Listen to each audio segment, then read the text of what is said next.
আসসালামু আলাইকুম। এখন শুনবেন সংবাদ শিরোনাম। এবার ভিন্ন আমেজে উদযাপন হবে স্বাধীনতা দিবস। ১.৫ যুগ পর ফিরছে জাতীয় প্যারেড। নতুন প্রজন্মকে সামরিক সক্ষমতার জানান দেয়াই উদ্দেশ্য। ইরান যুদ্ধে সামিল হতে ট্রাম্পের আহ্বানে সাড়া নেই মিত্র দেশগুলোর।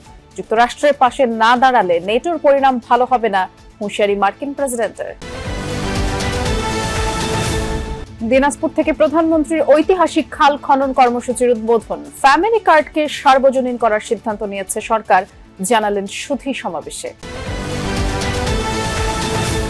ঈদের ছুটিতে ঘরমুখো মানুষ, লঞ্চ, বাস, ট্রেনে বেড়েছে যাত্রী চাপ। বাড়তি ভাড়া নেয় কয়েকটি পরিবহনকে অর্থদণ্ড, মন্ত্রীর কড়া বার্তা। এতক্ষণ শুনছিলেন সংবাদ শিরোনাম, এবার বিস্তারিত।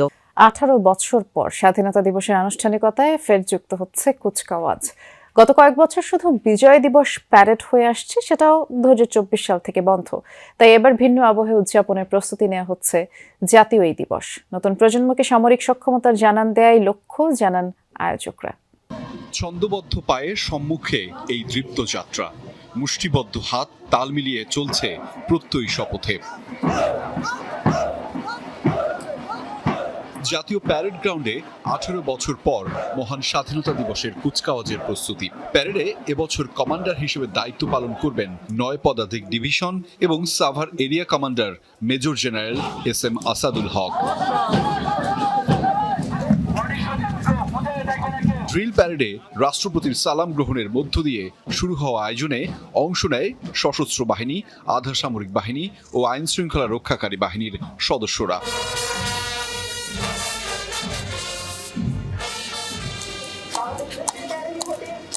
প্যারেড কমান্ডার ঘোড়ায় চড়ে গ্রাউন্ডে প্রবেশ করলে শুরু হয় কুচকাওয়াজের মূল পর্ব। রাষ্ট্রপতি মঞ্চে অবস্থান নিলে একে একে সালাম জানায় অংশগ্রহণকারী বাহিনীগুলো। এবারের আনুষ্ঠানিকতায় যুক্ত হবে সেনাবাহিনীর সাজোয়া, East Bengal, Bangladesh infantry regiment, artillery, air defence, engineers, signals ও সামরিক পুলিশ বাহিনীর কন্টিনজেন্ট। বাংলার আকাশ রাখিব মুক্ত, এই প্রতিবাদে প্যারেডে অংশ নেবে বাংলাদেশ বিমান বাহিনীর সদস্যরা। থাকছে আকাশ থেকে মাটিতে প্যারাট্রুপারদের অবতরণ, আকাশ প্রতিরক্ষার সক্ষমতা ও নান্দনিক প্রদর্শনীর বিশাল অংশ থাকবে বিমান বাহিনীর অ্যারোবেটিক প্রদর্শনীতে। MiG-29 রাষ্ট্রপতিকে সালাম ও অভিবাদন জানাবে। প্রস্তুতির শেষ ভাগে কমান্ডার রাষ্ট্রপতির অনুমতিক্রমে আনুষ্ঠানিকভাবে শেষ করবেন স্বাধীনতা দিবসের সামরিক কুচকাওয়াজ। 2008 সালের পরে অর্থাৎ 18 বছর পরে এবার 26শে মার্চের আনুষ্ঠানিকতায় হতে যাচ্ছে। হরমুজ প্রণালীর উপর পূর্ণ নিয়ন্ত্রণ রয়েছে বলে দাবি করেছে ইরান। মার্কিন ইসরায়েল যৌথ হামলার শুরুতে গুরুত্বপূর্ণ জলপথটি বন্ধ করার হুমকি দিয়েছিল তেহরান, তবে এখন পুরোপুরি কর্তৃত্ব দাবি করলেও জানিয়েছে পুরোপুরি বন্ধ নয় এই প্রণালী। ইরানের দাবি হরমুজ প্রণালীতে স্মার্ট কন্ট্রোল রয়েছে তাদের, কেবল যুক্তরাষ্ট্র, ইসরায়েল এবং তাদের মিত্রদের জন্য এটি বন্ধ করেছে তেহরান। এর মধ্যে ভারত তার কিছু ট্যাঙ্কারকে হরমুজ প্রণালী দিয়ে পার করার অনুমতি পেয়েছে, তবে যুক্তরাষ্ট্রের অভিযোগ গুরুত্বপূর্ণ জ্বালানি সরবরাহের পথটি বন্ধ রেখেছে তেহরান। ইরানের বিরুদ্ধে যুদ্ধে সরাসরি নেটোর সহায়তা চাইলেন মার্কিন প্রেসিডেন্ট ডোনাল্ড ট্রাম্প। মিত্ররা যুক্তরাষ্ট্রের পাশে না দাঁড়ালে নেটোর পরিণাম ভালো হবে না বলেও হুঁশিয়ারি দেন। ফিনান্সিয়াল টাইমসকে দেয়া সাক্ষাৎকারে সামরিক এই জোটকে একমুখী রাস্তা আখ্যা দেন ক্ষুব্ধ ট্রাম্প। কি ধরনের সহায়তা চান জানতে চাইলে মার্কিন প্রেসিডেন্ট বলেন, যা যা প্রয়োজন তাই তিনি চান। বলেন, হরমুজ প্রণালী খুলতে সহায়তায় ব্যর্থ হলে তার নেটোর ভবিষ্যতের জন্য খারাপ ফল বয়ে আনবে। আর ঘনিষ্ঠ মিত্র যুক্তরাজ্যের অবস্থান নিয়েও হতাশা জানান। বলেন, ব্রিটিশ প্রশাসনকে ডাকলেও এগিয়ে আসেনি, যখন বিপদ কেটে গেছে তখন দুটি যুদ্ধ জাহাজ পাঠাতে চেয়েছে। ইউক্রেন যুদ্ধে যুক্তরাষ্ট্রের ভূমিকাও মনে করিয়ে দেন ট্রাম্প। বলেন, হাজার হাজার মাইল দূর থেকেও সহায়তা করেছে ওয়াশিংটন। ভালোর পথ ধরে আলোর দিকে চলা।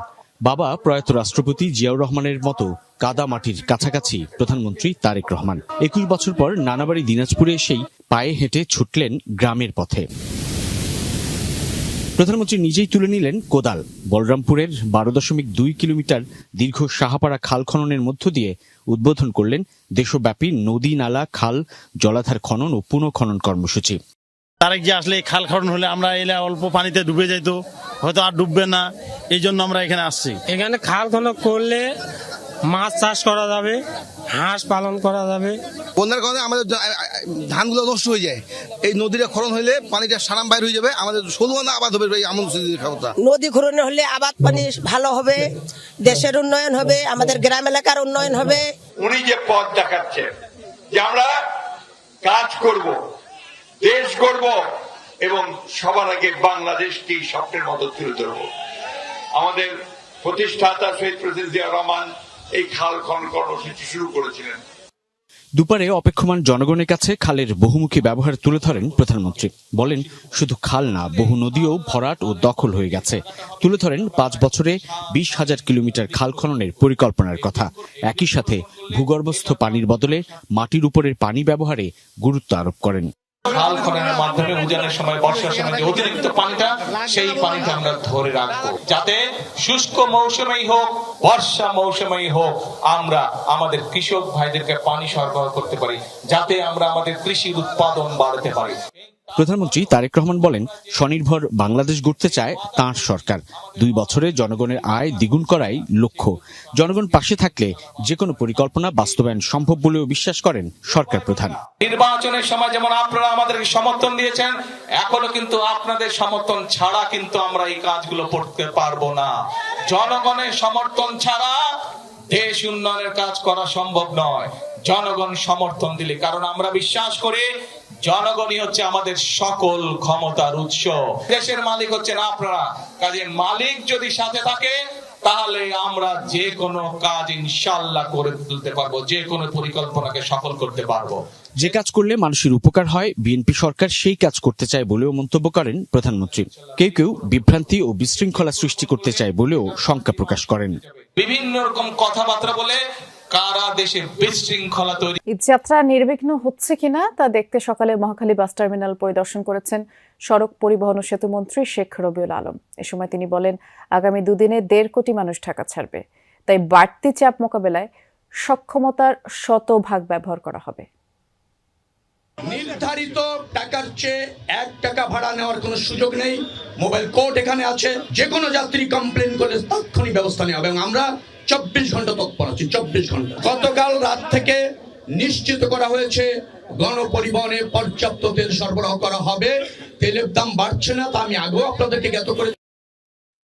পবিত্র শবে কদরের মহিমান্বিত রাতের খোঁজে ধর্মপ্রাণ মুসলমানরা।